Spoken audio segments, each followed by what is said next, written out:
আসসালামু আলাইকুম ওয়া রাহমাতুল্লাহি ওয়া বারাকাতুহু। স্নেহী শিক্ষার্থীবৃন্দ, আমরা বিগত ক্লাসে ম্যাজিক ই সম্পর্কে আলোচনা করেছি।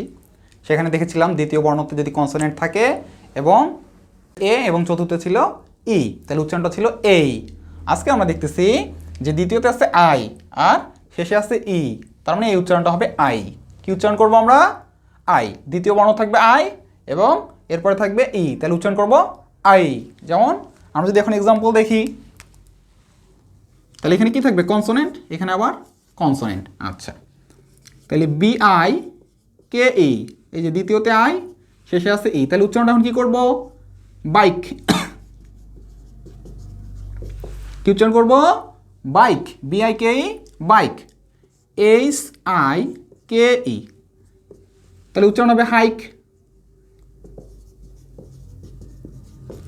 আবার এল আই কে ই, উচ্চারণ হবে লাইক।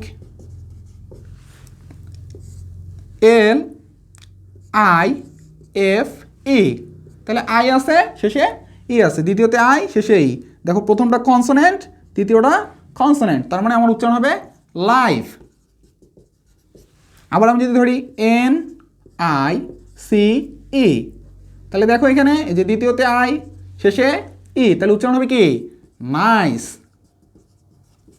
আবার এন আই এন ই, তাহলে কি উচ্চারণ হবে? নাইন। যেহেতু দ্বিতীয়তে আই শেষে ই, কিসের মতো সাউন্ড প্রদান করবে? আই। আই, তার মানে B I K E, bike. H I K E, hike.